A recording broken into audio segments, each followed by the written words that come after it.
Praise the Lord. प्रभु अपने वचन के पढ़े और सुने जाने के द्वारा हमको आशीष करे। भजन संहिता 32 ये दाऊद राजा का भजन है और इस भजन से कुछ बातें आज हम सीखेंगे। 5 बातें मैं इस भजन से आपके सामने रखूंगा। कितनी बातें? 5 बातें। तो पहली बात जो हम परमेश्वर के वचन से हम जो सीख रहे हैं वो है, दाऊद भजन संहिता 32 में कहता है पहले पद में, क्या ही धन्य है वह जिसका अपराध क्षमा किया गया और जिसका पाप ढांपा गया। तो पहली बात, दाऊद राजा जो है यहाँ पर मनुष्य के पापों के विषय में बात करते हैं। पापों की क्षमा। जब हम अपने अपराधों को, जब हम अपने पापों को मान लेते हैं तो परमेश्वर क्या करता है? दया करता है, क्षमा करता है। भजन 130:3 में भी लिखा हुआ है, जितना पूरब से पश्चिम जितनी दूर है उतनी ही दूर उसने हमारे पापों को, गुनाहों को क्या कर दिया? दूर कर दिया। तो बाइबल ये बात सिखाती है कि हमारे जीवन में हमारे पापों को क्षमा करने वाला हमारा परमेश्वर है। तो हमें इस बात का एक विश्वास है कि अगर हमसे पाप होगा तो प्रभु हमारे पापों को क्षमा करेगा। तो इसका मतलब ये नहीं कि वो हमें लाइसेंस दे रहा है कि पाप करते रहो और प्रभु अनुग्रह करता रहेगा, प्रभु पापों को क्षमा करता रहेगा। लेकिन जो प्रभु को नहीं जानता, अगर हम यशायाह नबी की पुस्तक को पढ़ते हैं, वहाँ लिखा है तुम्हारे पाप चाहे लाल रंग के हो, चाहे अग्रवानी रंग के हो, चाहे हरे रंग हो, कैसे भी हो, हमारे हर एक पापों को प्रभु क्या करेगा? क्षमा करेगा। जब एक इंसान प्रभु को नहीं जानता उससे पहले और फिर उसके बाद जब वो प्रभु में विश्वास करता है तो बाइबल कहती है कि हम उस पर विश्वास कैसे करना है? हमें अपने पापों को छोड़कर उस पर, प्रभु पर विश्वास करना है और पापों में अपने जीवन को नहीं चलाते रहना है। आप शब्द से आप समझ रहे हैं पाप क्या है? पाप, बहुत सारे पाप होते हैं इंसान के जीवन के अंदर जो इंसान अपने जीवन के अंदर करता है। तो दाऊद राजा भी अपने जीवन के अंदर उससे गलती हुई है, उससे पाप हुआ है और उसने उन पापों का अंगीकार, पापों की क्षमा प्रभु से पाई है। क्या पाई उसने? पापों की क्षमा पाई है। तो यहाँ इसीलिए दाऊद जब इस भजन को शुरू करता है तो वो ये कहता है, क्या ही धन्य है वह जिसका अपराध क्षमा किया गया है। देखिए कितनी अच्छी बात है कि प्रभु हमारे अपराधों को क्या करता है? क्षमा करता है। हमारे अंदर गलतियों को देखकर क्षमा करता है। लेकिन अगर उसके विपरीत अगर हम इंसान के नेचर को देखें तो एक इंसान को अगर दूसरे इंसान में अगर कोई कमी नजर आए, गलती नजर आए, तो वो उसे जिंदगी भर तक उस गलती को याद रखेगा और उसे क्षमा करने का प्रयास कभी भी नहीं करेगा। उससे बातचीत करना बंद कर देगा, उससे रिश्ते तोड़ लेगा, उससे किसी ना किसी प्रकार से वो उससे संबंध को बनाकर नहीं रखना चाहेगा। लेकिन अगर हम परमेश्वर के प्रेम की और उसके दया की बात को देखें तो परमेश्वर क्या करता है? मनुष्य के पाप चाहे कैसे भी क्यों ना हो तो अभी क्या करता है वो? उदाहरण के तौर पे जब हम गुड फ्राइडे वाले दिन जब हमने देखा था कि क्रूस पर 2 डाकू लटकाए गए थे, एक दाएं और एक बाएं, और दोनों डाकू क्या कर रहे हैं? दोनों डाकू प्रभु की निंदा कर रहे हैं और वो कह रहे हैं कि तू अगर परमेश्वर का पुत्र है तो अपने आप को बचा। लेकिन थोड़ी देर के अंदर एक जो डाकू और प्रभु यीशु मसीह के दाहिनी ओर है, तो हम देखते हैं कि उसने प्रभु यीशु मसीह को देखा मतलब उससे पहले भी जानता था यीशु मसीह की सेवकाई को, यीशु मसीह के कामों को जानता था, क्योंकि वहां पर उन्होंने एक बात बोली कि हम तो हमारे कामों के अनुसार दंड पा रहे। क्या?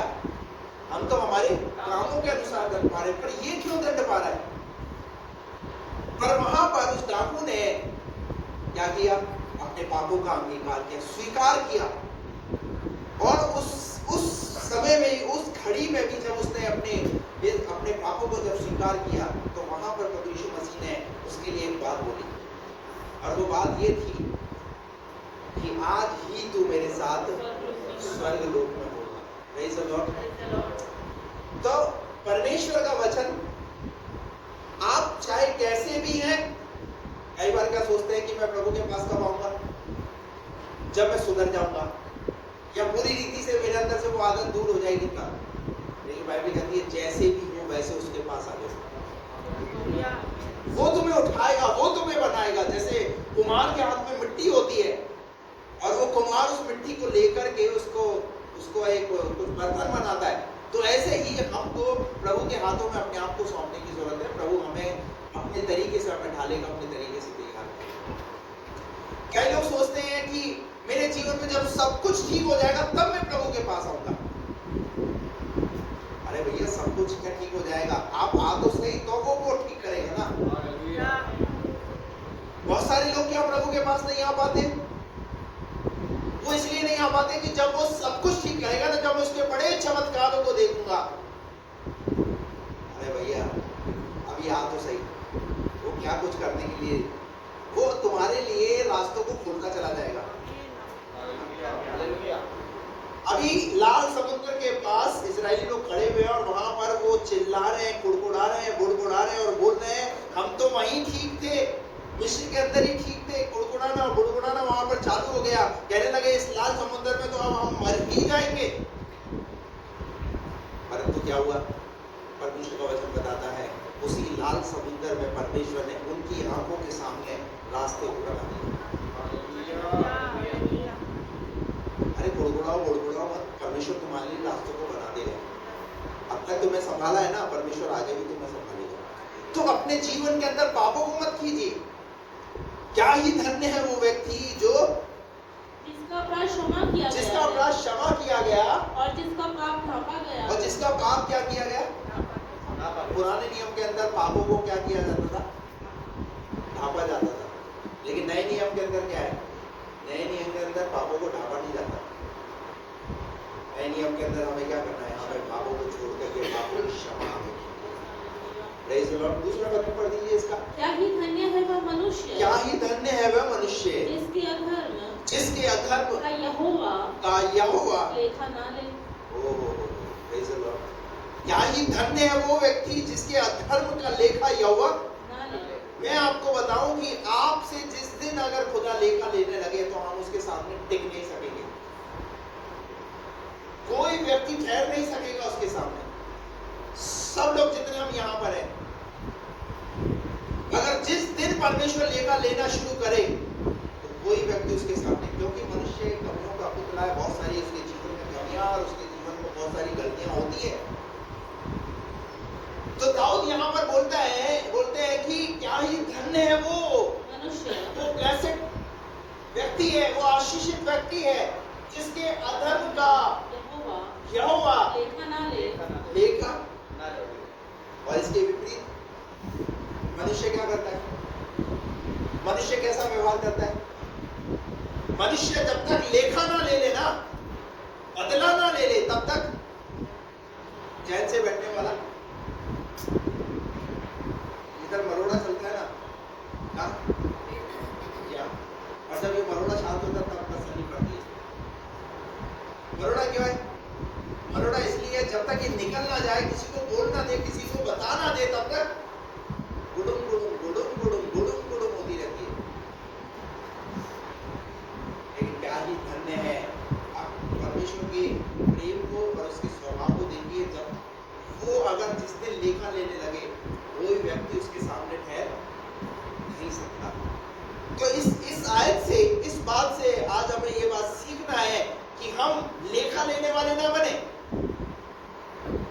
हम क्या सोचते हैं? हम उसे दंड देंगे और दंड देकर के हम उसे सबक सिखाएंगे। और जिस दिन अगर प्रभु आपको दंड देकर के सबक सिखाना शुरू करे, हमारे साथ प्रॉब्लम क्या है? हम कलीसिया में ऐसे रहेंगे और बाहर की दुनिया में मस्त रहेंगे।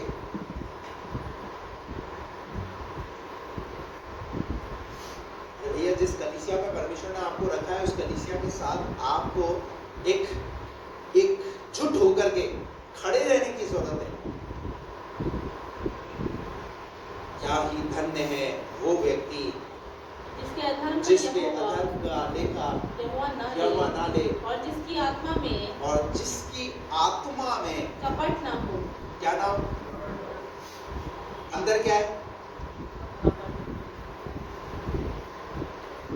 जिस पास्टर की सुनते हैं, प्रचार सुनते हैं, उसी पास्टर के प्रति कपट रखते हैं, क्या फायदा? फिर कैसे आशीष पाओगे आप? जिसके बारे में आप कुछ भी बोलते हो, कैसे आशीष पाओगे? मन में कपट है। ऐसा व्यक्ति दुचित्ता व्यक्ति है, दुचित्ता। और पास्टर साहब के सामने आपसे बहुत प्यार करते हैं, लेकिन बाहर आप उसको भी बुराई करेंगे, पास्टर की उसको भी बुराई करेंगे, उसको भी बुराई करेंगे, उसको भी बोलेंगे हमारा पास्टर ऐसा, हमारा पास्टर ऐसा करता है, हमारा पास्टर हमारे घर विजिट नहीं करता, हमारा पास्टर हमारे साथ ऐसा करके रखा, हमें मौका नहीं देता। मन में क्या है? परमेश्वर का वचन कहता है, क्या ही धन्य है वह मनुष्य हाँ, जिसके अधर्म का यहोवा लेखा ना ले और जिसकी आत्मा में कपट ना हो। और जिसकी आत्मा में क्या ना हो? कपट ना हो। कपट मत रखो, कपट। क्योंकि यीशु मसीह ने शास्त्रियों फरीसियों को एक बात बोली। क्या बोला? हे कपटी शास्त्री और फरीसियों, तुम आशीषित रहो। ऐसा बोला? क्या बोला? क्या बोला? तुम पर हाय। मत्ती 23:23 का अंदर लिखा हुआ वहां पर, हे शास्त्री फरीसियों तुम पर हाय। तुम अंदर क्या रखते हो अपने? तुम चूना फिरी हुई कब्र के समान हो। किससे तुलना की? एक कब्र जो है ना, वो बाहर से कैसी नजर आती है? कैसी नजर आती है? कितनी सुंदर है, देखो यार कितनी सुंदर कब्र है, और लोग देखने भी जाते हैं। मार्बल लगा हुआ होता है, सफेद मार्बल लगा होता है, उसको रंग पेंट किया हुआ होता है, बाहर से कितनी सुंदर। परंतु अगर उसके अंदर कब्र को अगर वहां खोदो तो उसमें से क्या निकलेगा? इत्र की खुशबू। क्या आएगी उसमें से? कब्र में से अंदर से क्या आएगी? बोलिए ना, कभी गए नहीं क्या फ्यूनरल में? क्या आएगी? बदबू आएगी। मनुष्य का जीवन भी बाहर से सुंदर नजर आएगा, और अंदर कपट। अरे तुम्हारे पाप क्षमा किए गए हैं। जब तुम्हारे पाप क्षमा किए गए तो फिर कपट रखकर क्यों चल रहे हो? फिर तुम्हारा बपतिस्मा लेने से फायदा क्या? प्रभु के पीछे चलने से फायदा क्या? ऐसी दुचित्ता जीवन दिखाने से फायदा क्या? फिर दाऊद भजन के अंदर बहुत अच्छी बात बोलता है, क्या ही धन्य है जिसका अपराध क्षमा किया गया। Hallelujah, praise the Lord. कोई हालेलुया नहीं आ रहा है? बताने दो। दूसरी बात 3 और 4 पढ़ो। जब मैं चुप रहा तब दिन भर कराहते कराहते मेरी हड्डियां पिघल गई। अब देखिए दूसरी बात जो दाऊद यहाँ बोलता है, जब मैं चुप रहा तब दिन भर कराहते कराहते मेरी हड्डियां पिघल गई। और क्योंकि रात दिन मैं तेरे हाथ के नीचे दबा रहा। ये है पापों का परिणाम। दूसरी बात, जब एक इंसान पाप में ही जीवन को जीता रहता है तो क्या घटना है उसके साथ? यहाँ लिखा है मैं दिन भर कराहते रहा। इसका मतलब जब एक इंसान पापों में जीवन रहता है तो उसका जीवन रोना रोना रोना ही है।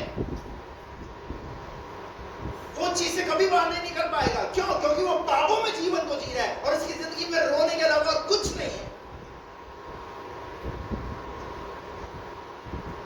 बात समझ में आ रही है आपको?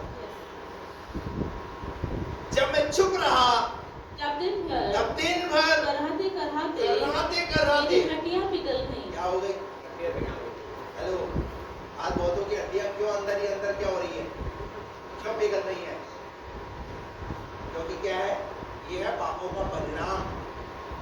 आप बाहर से तो बहुत अच्छे नजर आ रहे हैं, परंतु आपकी हड्डियां जो है वो क्या हो चुकी हैं?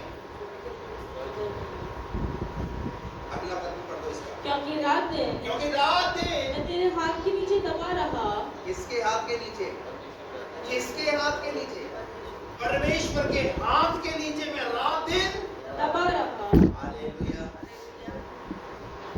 बाइबल तो कहती है पहला पत्रस 5 अध्याय के 6-7 पद के अंदर, परमेश्वर के बलवंत हाथ के नीचे दीनता से नहीं रखो। कैसे? परमेश्वर का बलवंत हाथ के नीचे दीनता से बने रहो। परंतु जब एक इंसान पाप में जीवन को जीता रहता है तो वो परमेश्वर के हाथ के नीचे क्या रहता है? दाऊद ने क्या बोला यहाँ पर? जब मैं चुप रहा तब दिन भर कराते मेरी हड्डियां पिघल गई और रात दिन मैं तेरे हाथ के नीचे दबा रहा और मेरी तरावट धूप काल की सी झुर्राहट बनती गई। कैसी? अभी तो कौन सा समय चल रहा है? ये धूप काल का समय चल रहा है। अभी धूप काल में कोई निकलना पसंद भी नहीं करता है, क्योंकि पूरे जनवरी जो है, फरवरी, मार्च जो है, क्या नाम है, दिसंबर, अच्छा इस पर फेशियल और खूब अच्छा इसको सजाते हैं, सुंदर बनाते हैं। लेकिन जैसे ये धूल भरी वाला मौसम आ जाता है, आंधी वाला मौसम आ जाता है, तो क्या हो जाती है इस पर? और कई लोग तो इस पर कपड़ा भी बांध करके है, कपड़ा भी बांधते। क्यों? कई लोग तो सनस्क्रीन भी यूज करते। कौन सी सनस्क्रीन? मतलब धूप से क्या दे? प्रोटेक्ट दे, मतलब हमारी स्किन जो है वो झुंझला ना जाए, हमारी स्किन जो है जल ना जाए। इतनी चिंता, इतनी परवाह, अच्छी बात है, करना है अपने शरीर की परवाह। परंतु दाऊद ने यहाँ पर क्या बोला? मेरी तरावट धूप काल की सी झुर्राहट बनती गई। क्या बनती गई? क्या बनती गई? अरे जब एक इंसान धूप में रहेगा तो क्या हो जाएगा? उसकी जिंदगी में क्या आएगी? ये है पापों का परिणाम। जब एक इंसान अपने जीवन को पापों में ही रखता है, अपने पापों को वो छिपाता है, क्योंकि नीति वचन की पुस्तक में लिखा हुआ है, जो अपने अपराध मान लेता है और छोड़ देता है, उस पर क्या की जाएगी? उस पर दया की जाएगी। दया पाने वाले बने प्रभु से। प्रभु यीशु मसीह का इस दुनिया में आने का उद्देश्य क्या है? प्रभु यीशु मसीह का दुनिया में आने का उद्देश्य यही है कि हम पापों की क्षमा पाएं और विश्वास करके उसके पीछे चले। क्यों आया प्रभु यीशु मसीह? आदम ने क्या किया था? पाप किया था। परमेश्वर का जो मनुष्य का जो संबंध था वो टूट गया था, लेकिन फिर से स्थापित करने के लिए प्रभु यीशु मसीह को दुनिया में आना पड़ा और उसने अपने बहुमूल्य रक्त को हमारे लिए बहा दिया। हालेलुया। बहुमूल्य रक्त को हमारे लिए बहा दिया ताकि हम पापों में अपने जीवन को ना व्यतीत करें। तो दूसरी बात जो दाऊद राजा के भजन के द्वारा हम देख रहे हैं वो ये है कि हमारे पापों के परिणाम। तीसरी बात 5 पद से पढ़िए। जब मैंने अपना पाप तुझ पर प्रकट किया और अपना अधर्म न छुपाया। जब मैंने अपना पाप तुझ पर प्रकट किया और अपना अधर्म न छुपाया। तीसरी बात है पाप को स्वीकार करना। पहली बात क्या है? वो हमारे अपराधों को, पापों को क्षमा करता है। दूसरी बात पापों का परिणाम, और तीसरी बात पापों का मान लेना। तो दाऊद क्या कह रहा है? मैंने क्या किया? अपना पाप तुझ पर प्रकट किया। अपना पाप तुझ पर प्रकट किया और अपना अधर्म न छुपाया। हालेलुया। अरे जब परमेश्वर के पास, जब उसकी प्रभु की उपस्थिति में जाते हो ना, तो अपने पापों को क्या करो? अपने पापों को प्रभु की उपस्थिति में जाओ और उनको मानो। पर हमने क्या करा है? हमने हमारी एक प्रार्थना का एक सिस्टम, एक सेटअप ठीक करके रखा हुआ है। क्या सेटअप ठीक करके रखा है? प्रभु मुझे मेरे बिजनेस में आशीष दे दो, मेरी नौकरी पर आशीष दे दो प्रभु, मेरे बच्चों की पढ़ाई लिखाई पर आशीष कर दो प्रभु। व्यक्तिगत तौर से जब आप प्रभु के पास आए, प्रार्थना करें, तो व्यक्तिगत तौर से पहले अपने आप को जांचें और कहें, प्रभु मेरे अंदर ये पाप है, मेरे अंदर ये गलती है, इसको तू क्षमा कर। परमेश्वर का वचन कहता है, मंदिर के अंदर 2 जन प्रार्थना करने के लिए गए।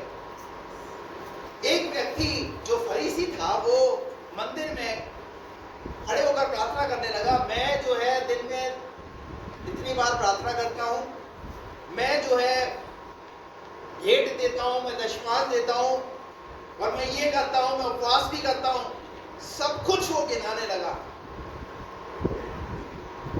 और अंत में उस प्रार्थना में क्या करने लगा, मैं इस चुंगी लेने वाले के समान नहीं। इसका मतलब उस पर दोष लगा रहा है। प्रार्थना में भी क्या करते हैं कई लोग, दोष लगाते हैं। अरे कम से कम प्रार्थना के समय तो दोष वाले शब्द यूज मत करो। और वो व्यक्ति क्या कर रहा है प्रार्थना में, दोष।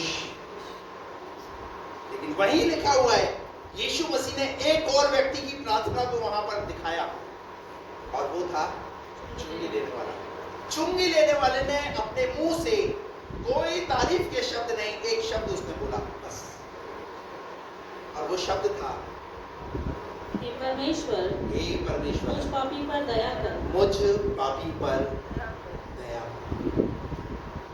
क्या जब हम प्रभु के पास व्यक्तिगत तौर से जब हम प्रभु के पास आते हैं, तो क्या पहले हम ये बात बोलते हैं कि प्रभु मुझसे जो पाप हुआ, मुझसे जो गलती हुई, प्रभु मुझे क्षमा कर। मेरे बोलने के द्वारा मैंने किसी को हर्ट किया, मेरे एटीट्यूड के द्वारा, मेरे व्यवहार के द्वारा अगर कुछ ऐसा हुआ है, या मैंने वो गलती की है, कल रात और कल दिन मैंने ऐसा किया है,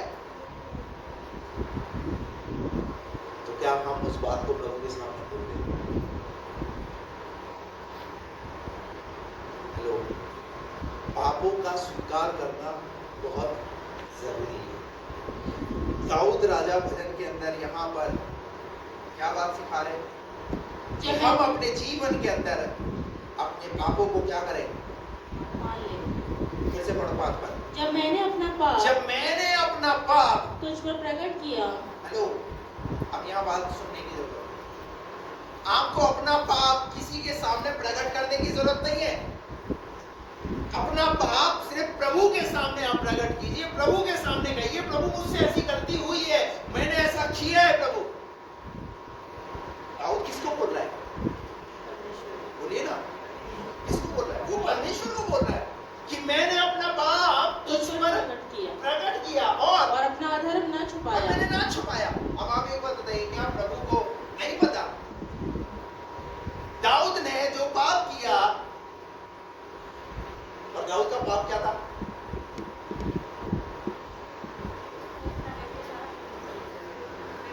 स्त्री के द्वारा उसने व्यभिचार। और पता है क्या हुआ? उस पाप को छिपाने के लिए उसने खून भी कराया, गलती पर गलती। और उसके बाद फिर भी दाऊद राजा को एहसास ही नहीं है। क्यों एहसास नहीं है? कारण क्या है पता है? दाऊद को यह है कि मैं राजा हूं और मैं जो करूंगा वो मैं ठीक कर रहा हूं। एक बात ध्यान से सुनिए, आप चाहे कोई भी क्यों ना हो, आप वो परमेश्वर के संतान। हेलो, राजा को भी उस दौर से गुजरना है, और जो नीचे है उसको भी उस दौर से गुजरना है। Praise the Lord. दाऊद ने अपने पापों को छिपाया, परंतु परमेश्वर का वचन कहता है परमेश्वर ने उसके पापों को क्या किया? क्षमा तो किया, पर प्रकट कराया। किसके द्वारा? किसके द्वारा? बोलिए ना, आवाज नहीं आ रहा है। किसके द्वारा प्रकट कराया? किसको भेजा परमेश्वर ने दाऊद के पास? है? प्रभु के दास को भेजा, और उसका नाम क्या था? उसका नाम था नातान नबी। अब एक परमेश्वर के दास को परमेश्वर ने भेजा और कहा कि जा उसको उसके पापों को जता। हेलो, और वो कैसे जताया पता है? एक कहानी के द्वारा उसने राजा दाऊद के सामने उस बात को रखा। और आपको पढ़ना उसको, वहां लिखा हुआ है राजा दाऊद को एकदम उस कहानी को सुनकर के क्या आया? एकदम उसको गुस्सा आया। कई बार पास्टर भी जो है ना, हेलो, जब परमेश्वर उसको वचन देता है, और जब वो वचन बोलता है ना, तो वो सामने बैठे हुए लोगों को क्या आता है? एकदम क्या आता है? आज तो इसको छोड़ेंगे नहीं, आज मेरे लिए बोल दिया, आज तो मेरे लिए अरे भैया, परमेश्वर के वचन को पढ़ोगे तो आपको पता चलेगा ना हो क्या रहा है, कहानी है क्या। राजा दाऊद को गुस्सा है, जैसे गुस्सा आया दाऊद ने पूछा कौन है वो व्यक्ति जिसने ऐसा किया। तब नातान नबी ने बोला राजा वो और कोई नहीं, वो राजा तू है। और आज अगर पास्टर डायरेक्ट बोल दे, हेलो, डायरेक्ट अगर पास्टर अगर बोल दे भैया देख ऐसा गलती मत कर दो, अगले संडे या तो कुर्सी खाली या जगह सीट चेंज, हेलो, या फिर वो लापतागंज। बात समझ में आ रही है आपको? अपने पापों को स्वीकार करना सीखो। अगर जब परमेश्वर आपको वचन दे रहा है और अगर आपको लग रहा है कि उस जगह पर आपने गलती की है, उस जगह पर आपसे कुछ गलत हुआ है, तो आप परमेश्वर के पास जाइए, उसकी उपस्थिति में जाइए, उससे प्रार्थना कीजिए उस बात के लिए जो आपसे हुई है, ना कि पास्टर से लड़िए। हेलो, पाप स्वीकार कीजिए। पाप एक ही भजन के अंदर दाऊद देखिए कितनी अच्छी बातें बता रहा है। नंबर 1 पहली बात क्या बताई है, फिर से हम बोले क्या किया? दाऊद परमेश्वर से पापों की क्षमा के बारे में बात करता है। दूसरी बात, दाऊद अपने पापों को छिपाने के परिणाम के बारे में बात करता है। और तीसरी बात, दाऊद पाप को स्वीकारने की बात करता है। आपको मेरी बात समझ में आ रही है? yes. 2-4 लोगों को आ रही है, बाकी के सबके ऊपर से जा रही है। आज पता नहीं कौन सी हिस्ट्री पढ़ा रहे बाकी साहब, कौन सी साइंस पढ़ा रहे हैं, कुछ समझ में नहीं आ रहा। वचन को पढ़िए और उसको समझिए कि परमेश्वर का वचन आपसे चाहता क्या है। इसी अध्याय से परमेश्वर आपसे बात करेगा। इसी अध्याय से जब दाऊद के जीवन में परमेश्वर ये सब कुछ बयान कर रहा है, तो यही बातें कहीं ना कहीं हमारे जीवन में भी हो रही हैं। हमारे जीवन में भी ऐसा ही चल रहा है। हम पाप तो क्षमा पा लिए हैं, परंतु पापों का परिणाम हमारे जीवन में वो खत्म नहीं हो पा रहा। हम उसके हाथ के नीचे दबे हुए हैं और कहीं ना कहीं हम अपने पापों का अंगीकार नहीं कर रहे हैं। आज बहुत सारे लोग तकलीफों में क्यों हैं, कठिनाइयों में क्यों हैं, पीड़ाओं में क्यों हैं? क्योंकि वो अपने पापों का अंगीकार नहीं कर रहे। जब आप अपने पापों का अंगीकार करेंगे, परमेश्वर का जो हाथ आपके ऊपर, जो जैसे वो कहता है 3-4 पद कहता है कि मैं परमेश्वर के हाथ के नीचे क्या हो दबा रहा, तो परमेश्वर क्या कर देगा? उसी हाथ को आशीष के रूप में। Hallelujah, praise the Lord, praise the Lord. इधर आओ, इधर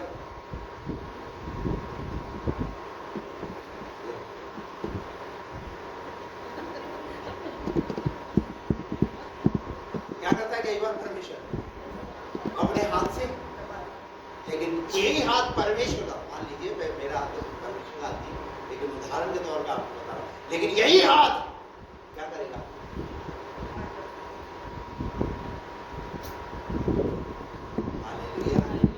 क्या करके रख देगा इसको फिर से खड़ा करके रख देगा। आज बहुतों के जीवन में क्या हो रहा है? हाथ तो है, हाथ तो है परमेश्वर का, पर दबे हुए। लेकिन परमेश्वर का बलवंत हाथ आपको क्या करता चला जाएगा? आपको उठाता चला जाएगा। दुनिया का कोई भी इंसान आपको हरा नहीं पाएगा। और उसके बाद आप बाइबल को पढ़ लेना, दाऊद ने जितने भी युद्ध जीते उनमें विजय को हासिल किया। बात समझ में आ रही है? अगर आप अपने जीवन में विजय को हासिल करना चाहते हैं ना, तो दबे रहने के लिए नहीं, परमेश्वर आपको उठा देने के लिए। Praise the Lord. पर ये कैसे होगा? पर ये कैसे होगा? 5वां पद, जब मैंने अपना पाप तुझ पर प्रकट किया और अपना अधर्म न छुपाया और कहा मैं यहोवा के सामने अपने अपराधों को मान लूंगा, तब तूने मेरे अधर्म और पाप को क्षमा कर दिया। तूने मेरे अधर्म और पाप को और मेरे पाप को क्षमा कर दिया। Praise the Lord. Hallelujah, hallelujah. तूने मेरे अधर्म और पाप को क्या कर दिया है? क्षमा कर दी। क्षमा कर दिया है। 6 पद पढ़ो। इस कारण इस कारण हर एक भक्त तुझसे ऐसे समय में प्रार्थना करे जबकि तू मिल सकता है। जबकि तू, अरे जब तुम प्रार्थना करोगे तो क्या होगा परमेश्वर?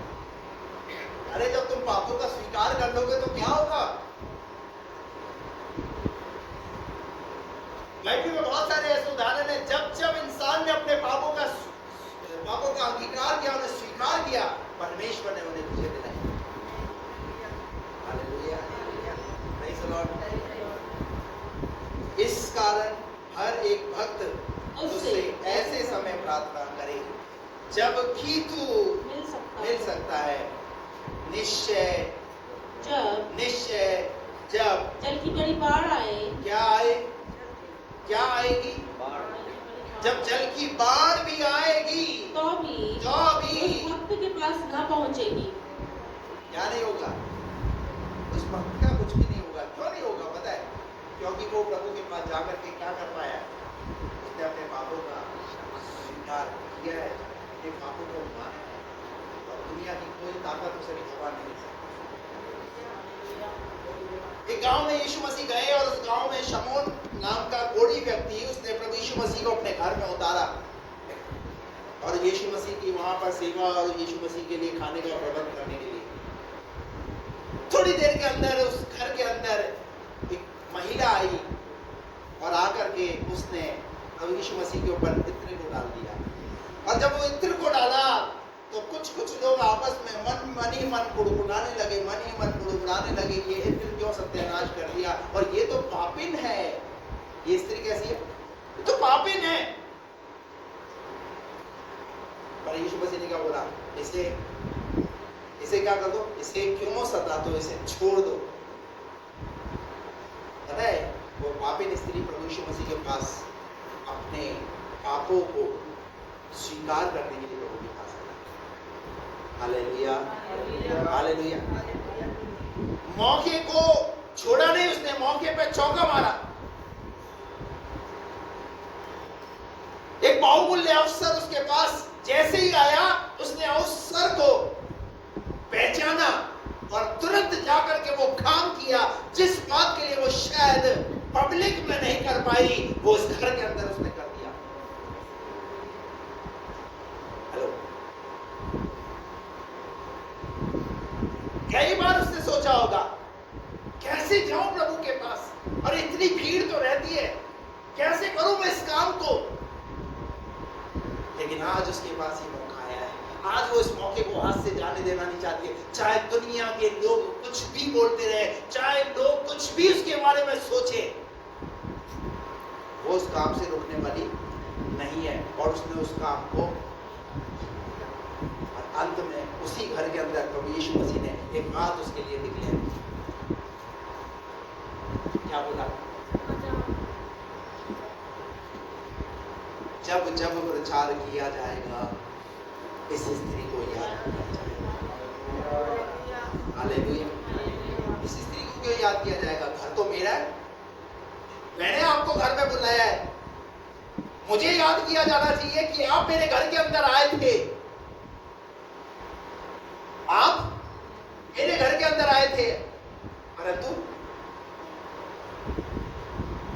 किसको याद किया जा रहा है?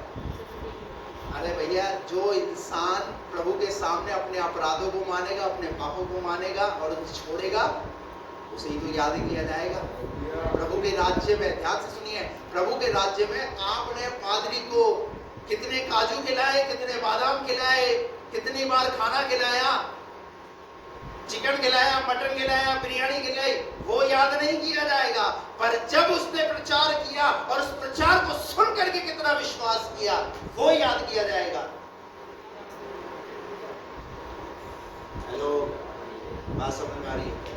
हम क्या सोचते हैं, पास्टर को बढ़िया बुलाओ और बढ़िया सा खाना खिलाओ और हमारा उद्धार, हमारे पाप क्षमा। दिखा है क्या ऐसा? पाप क्षमा कैसे हुए? क्या किया? लिखा है उसने अपने पापों का Praise the Lord. Thank you, Jesus.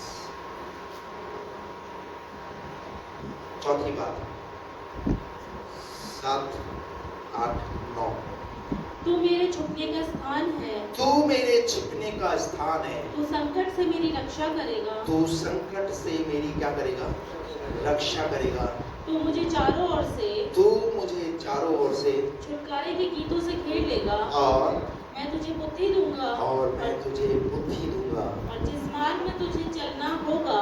चौथी बात है मार्गदर्शन। किसका मार्गदर्शन? परमेश्वर का मार्गदर्शन। जब एक इंसान पापों की क्षमा पाता है और पापों की क्षमा के बाद में अगर वो पापों को छिपाता है और पापों का अगर वो स्वीकार नहीं करता है और जो स्वीकार करता है उसके लिए परमेश्वर क्या देता है? एक मार्गदर्शन देता है। और यहाँ पर परमेश्वर दाऊद राजा के लिए क्या दे रहा है? दाऊद राजा इस प्रार्थना में कह रहा है, तू मेरे छुपने का स्थान है और तू संकट में मेरी रक्षा करेगा। कौन से समय? संकट के समय। सब बोलिए ना, संकट के समय। इसका मतलब संकट आ सकता है, आएगा। दाऊद क्या कह रहा है? तू संकट में मेरी रक्षा करेगा। तू मुझे चारों ओर से तू मुझे कहां से? चारों ओर से। कितनी दिशाएं हैं? चारों दिशाएं? 4 दिशाएं हैं। और बाइबल कहती है चारों ओर से, चारों दिशाओं से छुटकारे के गीतों से घेर लेगा। कौन से गीतों से? छुटकारे के गीतों से। Hallelujah, praise the Lord. कोई भी दिशा, हेलो, कोई भी दिशा हम पर हावी नहीं होगी। कई बार जब इंसान के जीवन में संकट आता है तो लोग क्या बोलते हैं? भैया इस पर तो दिशा विशा का चक्कर है। किसका चक्कर है? किसका चक्कर है? तो दिशा का चक्कर है। इसलिए बहुत सारे लोग जो है वो वास्तु शास्त्र का जब मकान बनाते हैं तो कैसे बनाते हैं? बेड इधर होना चाहिए, किचन इधर होना चाहिए, toilet toilet toilet toilet toilet. Hello, लेकिन जो इंसान अपने जीवन में जब पापों को स्वीकार कर देता है उस पर कोई भी दिशा का असर होने वाला। ऐसे करो, अच्छे से नहीं करो। कोई भी दिशा का असर होने वाला, कोई भी दिशा का असर होने वाला।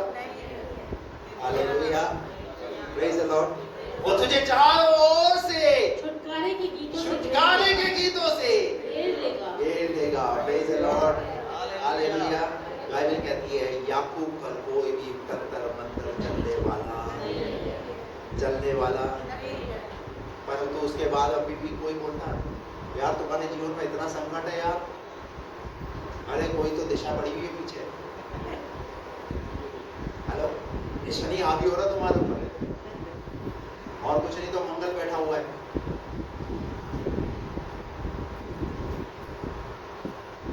Praise the Lord. लेकिन जो इंसान पाप स्वीकार कर देता है तो परमेश्वर उसे आनंद के गीतों से क्या कर देता है? हालेलुया। जैसे मुर्गी अपने बच्चों को अपने पंखों तले छिपा लेती है, वैसे उनका परमेश्वर उन्हें क्या करता है? उन्हें पंखों तले छिपा कर रखता है। और उसके बाद लिखा हुआ है, मैं तुझे बुद्धि दूंगा। मैं तुझे क्या दूंगा? सुनिए, क्या देगा वो? जब तुम पापों का स्वीकार करोगे, जब एक इंसान अपने जीवन में पापों का स्वीकार करता है, परमेश्वर उसे बुद्धि देगा। हालेलुया। मैं तुझे बुद्धि दूंगा और जिस मार्ग में तुझे चलना होगा। और जिस मार्ग में आप अगर बिजनेस लाइन में हैं, आप बिजनेस लाइन में चल रहे हैं तो परमेश्वर आपको बिजनेस लाइन के अंदर आपको बुद्धि देगा, आपको इस बिजनेस लाइन को कैसे चलाना है। आप जिस जगह पर नौकरी कर रहे हैं, परमेश्वर उस नौकरी के उस फील्ड के अंदर परमेश्वर आपको संभालेगा कि इस नौकरी में तुम्हें कैसे इस नौकरी को सफलतापूर्वक कर सकते हो। अगर तुम एजुकेशन के क्षेत्र के अंदर तो परमेश्वर तुम्हारे एजुकेशन के क्षेत्र के अंदर तुम्हारी मदद करेगा। अगर तुम एक गृहिणी हो, घर के कामों के अंदर, तो परमेश्वर उस पर तुम्हारी मदद करेगा। Praise the Lord.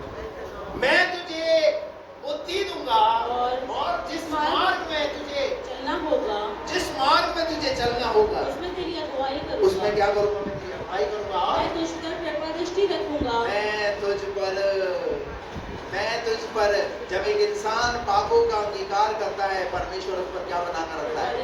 अपनी कृपा दृष्टि को बनाए रखता है। देखिए कितनी बड़ी बात है। हालेलुया। वो आप पर अपनी कृपा दृष्टि को बनाए रखेगा और सम्मति दिया करूंगा। और क्या देगा? सम्मति। सम्मति का मतलब क्या पता है? सलाह। क्या देगा? सलाह। पर बहुतों को सलाह जो है प्रभु की क्या नहीं आती है, उनको अपनी सलाह चाहिए, उनको अपने तरीके से सलाह में उन्हें पास्टर की सलाह की जरूरत नहीं है। वो कह रहा है मैं तुझे क्या करूंगा? सम्मति दिया। मैं तुझे सम्मति दूंगा, मैं तुझे सलाह भी दूंगा कि ताकि तू उस क्षेत्र में कैसे बढ़ सकता है, कैसे उन्नति कर सकता है, कैसे फलवंत हो सकता है। इसका मतलब आपके कैरियर की चिंता कौन करता है? आपका परमेश्वर चिंता करता है। आपके परिवार की चिंता आपका परमेश्वर करता है। हालेलुया। आगे क्या लिखा है?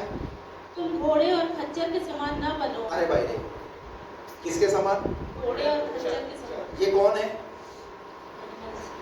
ये दो ऐसे इंसान हैं। हैं? क्या? कैसे? घोड़ा देगा? तुम घोड़े और खच्चर देगा। खच्चर, खच्चर क्या करता है? नहीं देगा। चलता दिखाऊंगा, दिखना जाना मत चाहिए। घोड़े और खच्चर के समान मत बनो। खच्चर की जिंदगी कैसी होती है? हमेशा बोझ को ढोना। और जो खच्चर चलाने वाले होते हैं ना, उनके हाथ में क्या होती है? घोड़े को चलाने वालों के हाथ में क्या होती है? पता है क्यों? क्योंकि वो कैसे होते हैं? बेलगाम। कैसे?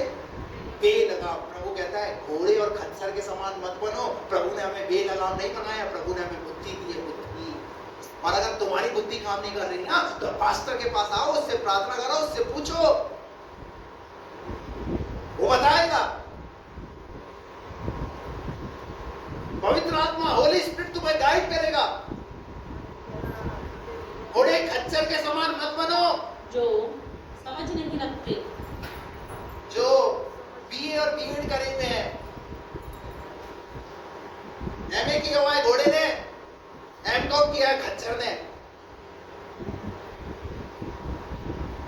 ना, कितनी पढ़ाई की होते हैं।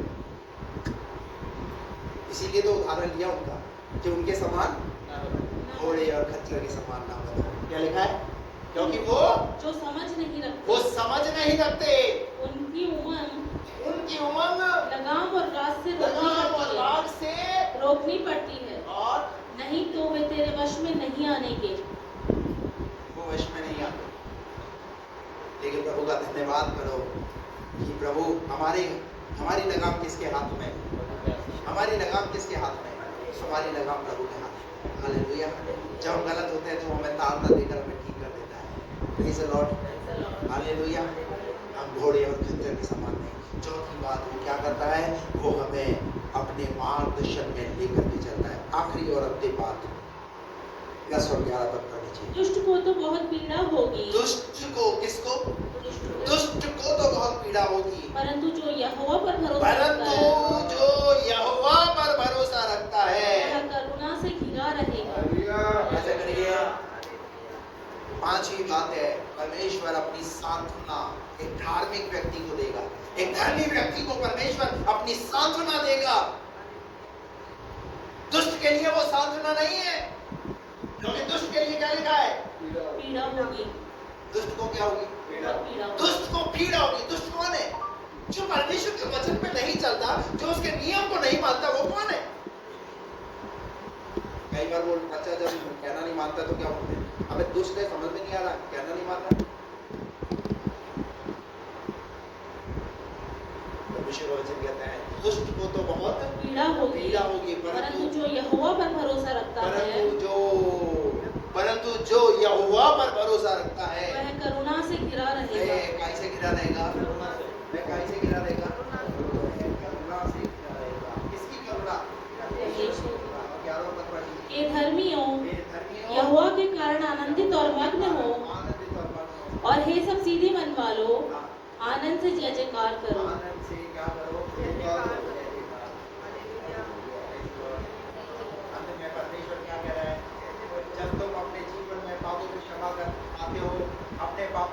पाते नहीं हो, उसका परिणाम नहीं देख पाते, तो परमेश्वर का वचन कहता है जब हम स्वीकार करते हैं परमेश्वर अपना मार्गदर्शन देता है और उसके बाद परमेश्वर अपनी सांत्वना प्रदान करता है। हालेलुया। भजन संहिता 32 में दाऊद ने कई बातें यहाँ पर बयान की है और ये बातें सिर्फ उसके जीवन की प्रार्थना नहीं है, लेकिन मैं कहता हूँ आज की दोपहर के समय में ये हमारी एक प्रार्थना बन जाएगी। जो दाऊद की प्रार्थना है वो हमारी प्रार्थना बन जाए। क्या प्रार्थना बन जाए कि हाँ प्रभु मैं अपने पापों का अधिकार, मैं क्षमा पाता हूँ तुझसे, मुझे मार्गदर्शन दे प्रभु, मुझे परमेश्वर आगे बढ़ने के लिए बुद्धि दे, ज्ञान दे, समझ दे प्रभु। आइए अपनी आंखों को बंद करें, प्रार्थना करें। हालेलुया।